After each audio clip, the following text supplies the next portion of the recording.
How does inflammation help your immune system work for you? Inflammation and the immune system.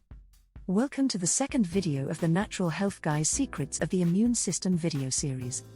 In this video, you'll get to learn how and when inflammation helps your immune system to protect you, and when inflammation can be too much for your immune system. So, we all know that we need to stick to healthy lifestyle habits in order to have the kind of immune system that's strong enough to fight against diseases. But, how does the immune system work to protect us against such diseases and illnesses? Here are 6 points on why inflammation is regarded as the immune system's master protector. Number 1. The term immune system comes from the Latin word immunize, which means untouched, and so it serves as your body's great protector. Number 2. The immune system consists of soldiers, known as immune cells, that protect us from disease-causing pathogens. Number 3. Besides defending our bodies, these immune cells are also tasked with helping rebuild damaged tissues that have been caused by injury, or may have resulted from an attack by pathogens, such as a viral or bacterial infection. Number 4. This primary action of the immune system, referred to as inflammation, quickly responds to the damaged area by immediately sending white blood cells and plasma. Number 5. Signs of this response are redness, swelling and painful tenderness of the affected area. Number 6. This action is so important that without it, wounds would be unable to heal. Here are 7 points on how inflammation occurs and evolves in your body. Number 1. Inflammation occurs as part of your body's immune response, with its primary purpose to increase blood circulation the moment an injury occurs. Number 2. As inflammation starts, blood vessels around the injured area will dilate to make way for the increased blood flow. Number 3. Gaps will start to appear in the walls of the cells that surround the injured part so that the larger cells of the blood will be able to pass. Number 4. These larger cells are known as the immune cells. In other words, when blood flow increases, the immune presence also strengthens. Number 5. The different types of cells that are a part of the immune system will quickly rush into the injured area. Number 6. This will result in an amplified supply of proteins that will fuel the immune response. Number 7. While all these things are taking place, the body, especially the damaged area, will also experience increased temperature, which supports the antibiotic effect. Here are 6 points on what happens when inflammation ends, or should end. Number 1. Inflammation in the affected area continues until the presence of infection is completely eliminated. Number 2.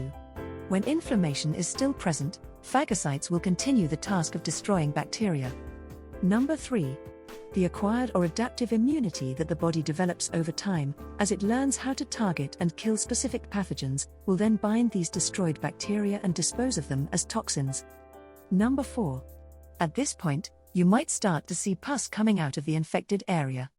Number 5. Pus is actually the remains of the war that took place between the infectious bacteria and the immune cells. Number 6. The pus may vary in color depending on the type of bacteria that caused the infection. So, what is the intelligent immune system and what does it do? Here are 8 points to consider. Number 1.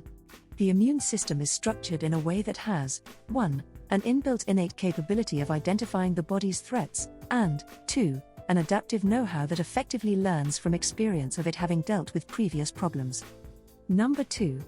A well-functioning and healthy immune system recognizes what is foreign, and should never attack its own cells, whilst doing everything to get rid of any invaders. Number 3. A healthy immune system is intelligent enough to be able to detect an imminent threat. For example, it sends out its soldiers right away when, for example, cancer or viral infection invades. Number 4. These are the symptoms that people experience when an inflammatory response is going on in the body. 1. The tissues in the affected area become warm and red, due to the increased amount of blood that floods the site. 2. Those tissues in the affected area will also become swollen as a result of more blood and more proteins reaching the site of infection. 3. The affected area will become painful as tissues expand and put pressure on the nerve cells. Number 5. The immune system effectively neutralizes any pathogens such as parasites, viruses, fungi and bacteria that have invaded the body. Number 6. After neutralizing, these pathogens are removed and extinguished from the body. Number 7. Your immune system also identifies and neutralizes potential threats from substances in the environment. Number 8. It also fights against its own cells that have been changed or mutated by an illness, such as cancer cells. Now, this is how inflammation helps your immune system to protect your body and helps you get better if you have a healthy immune system. So, what can happen if you don't have a healthy immune system? Here are 9 issues to consider that work against your immune system functioning effectively. Number 1. There are 2 types of inflammation to be aware of. Number 2. When your immune system is healthy, and the type of inflammation you've just been learning about helps to repair your cells efficiently, this is referred to as acute inflammation. Number 3. However, most people don't have acute inflammation, instead, they have chronic inflammation, and this type of inflammation is dangerous. Number 4. You probably have this type of inflammation in your body right now. Number 5. It's linked to the ratio of your inflammatory omega-6 fatty acids to your anti-inflammatory omega-3 fatty acids in your body. Number 6. Both omega-6 and omega-3 are referred to as essential fatty acids because your body doesn't naturally produce them, so you can only obtain them from your food. Number 7. Most food today is man-made and manufactured, lacking in natural vitamins, compounds, and nutrients that have been replaced with colorings and flavorings that are nothing more than addictive sugars. Number 8.